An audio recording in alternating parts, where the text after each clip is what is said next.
Hello again, everyone. I'm Don McDermott, sailor and boat builder.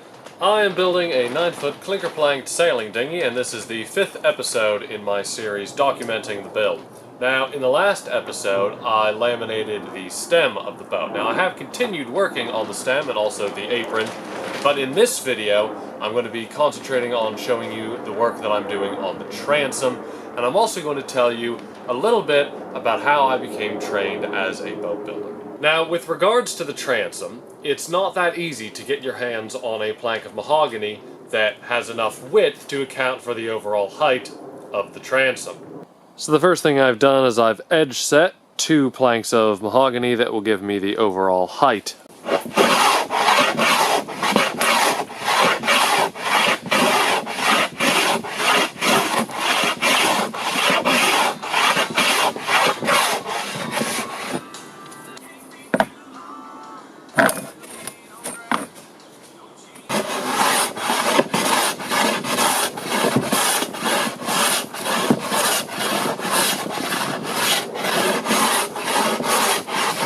So in episode 3, I made the station molds for the boat.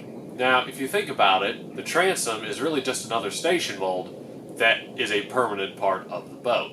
So, unsurprisingly, the way I'm going to make the shape of the transom is exactly the same way I made the station molds. So, lay it on the lofting floor, on top of the pin nails, which I'm going to set up all along the line, making sure that I stay 10 mil inside of the line, again, because I have to allow for the thickness of the planking. Then the wood goes on top of it, hit it with a hammer, take up those points. It will be a little bit trickier because, of course, since this is a permanent part of the boat, I am making the transom out of mahogany and not out of softwood, so it won't take up those little pinpoints from the nails quite as well. So, definitely going to probably use some cramps, because this is on the end of the lofting floor, to secure the transom into place, and then definitely hit it quite a few times with the hammer to make sure that I pick up all those points. And then cut along the line. The major difference is that, as I talked about in episode 3, for the station molds, I didn't bother putting a bevel on because I decided that it wasn't necessary based off of some of the research that I had done into it. But for the transom, because it's a permanent part of the boat, it is of course necessary to put the correct bevels on, so I will have to get those as well. Before I start doing the hammering, because I am going to give it some pretty hefty hits, I am also going to put a piece of softwood on top to protect the wood, because I really don't want to be getting dents in the nice mahogany that I have for the transom. There are ways, of course, if you put a dent in a piece of wood, that you can get that dent out. If the wood is over thickness, you can plane it or you can sand it down. However, sometimes the wood will already be down to thickness, and if it's, a bit of a major dent, you think, well, how can I get this out? It's a bit unsightly. It's particularly good to know for clinker planking, as this boat's going to be, because when you put a clinker plank on the boat, it is already to thickness. It's not like that with carvel planking, where once you have all the planks in place, you will have to fair the hull. So if while you're putting in the nails or anything, you hit it with a hammer and you have a dent, think, well, that's probably going to come out during the fairing process anyway, so not a huge issue. But with clinker planking, that is different, and if you're doing something like this transom, again, you don't really want to be losing the thickness. So the way you can do this, take out the dent, is that providing it's not too bad of a dent where you've actually broken the fibers of the wood, there is a trick, which is take a piece of cloth, wet the cloth, put it on top of the dent, get an iron, for ironing clothes, and just iron over the cloth. You might have to do it several times, keep wetting the piece of cloth because obviously it will start to dry. Maybe 4 or 5 times you have to do it, and that will cause the fibers of the wood to swell up and go back to their original shape. Trust me, I have done this quite a few times before. It really does work. Frankly, even if some of the fibers have been broken, it still can swell up, at least enough to where just a little bit of rough sandpaper will smooth it out. It's a handy trick to know how to do. I suppose it's something that you really have to be taught, because it isn't apparently obvious unless you really understand sort of the structure of wood and all about the fibers and everything. I learned this at boat building college, so I'm sure that some of you who are boat builders will already know this trick, but obviously not everybody in the industry knows it, and so certainly if you aren't a boat builder or you're just getting into it, you might not know that that is an easy way to get rid of a dent in a piece of wood.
Earlier on in the video, I mentioned the boat building college that I went to, and I was thinking it was probably about time that I tell you a little bit more about myself and how I got into boat building. So the college that I mentioned is the International Boat Building Training College in Lowestoft. Now, there are a few different ways in the UK that you can learn to become a wooden boat builder.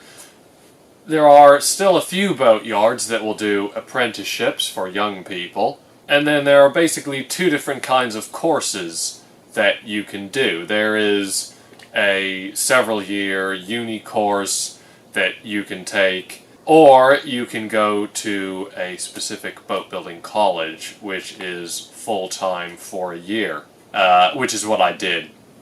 And I'm really happy with that decision and how it turned out.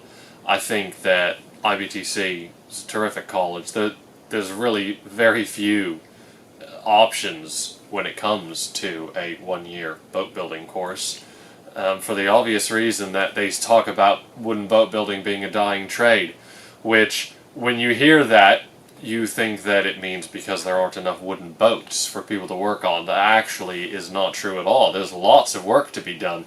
The reason it's a dying trade is that there aren't enough people being trained to do it. It is listed as an endangered heritage craft. So it was really nice, especially when I went to the college. There were, I think, 9 of us who started the course at the same time. Most of us going on to do the full year of boat building, because you could also just do 3 months of joinery. And 7 of us were fairly young, sort of 20s, 30s, who were doing it with the idea of not just learning for a hobby, which is obviously in its own right a great thing to do, but with the idea that we were going to go on and actually work in the industry. And as far as I'm aware, most of us are actually still working in the boat building industry, which is good, because the industry needs young people to come in, because otherwise wooden boats, they rot, they leak, the varnish peels off. They need to be taken care of. And a lot of boat owners, they buy the boat. I mean, they might be able to do a little bit here and there, maybe with the varnishing or whatnot, but for the most part, you really need to be able to take it to a yard to have it be taken care of. Otherwise, your boat's eventually going to fall to bits.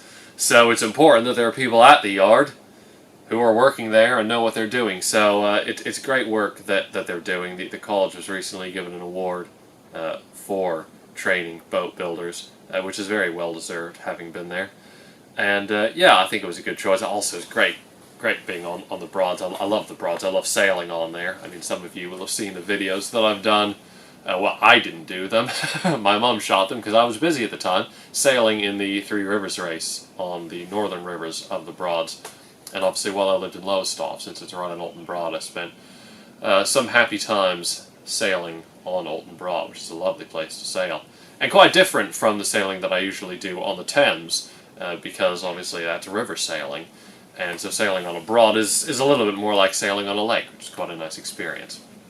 But anyway, yes, that's where I did my training as a boat builder, and straight out of that I went and worked at a yard in London, and then I moved to a yard a little bit closer to where I live back in August, and very happy working there. And I could tell you a little bit about what made me get into boat building, but I will save that for another video. In the meantime, we're going to carry on with the transom.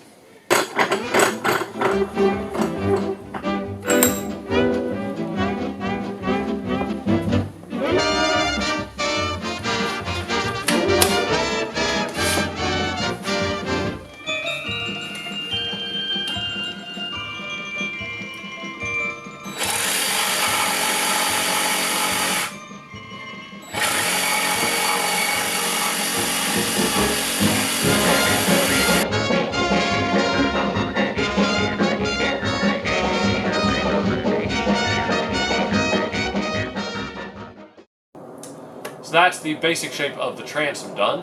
In the next video, I will finish off the transom by applying the bevels all the way along the outside edge, and I will also carry on with work on other bits of the backbone, finishing up the stem and apron, and I will be working on the keel and hog as well. So thank you very much for watching. Hope you enjoyed the video. Hope to see you next time. Please do like and subscribe so you get notified, and I'll see you next time.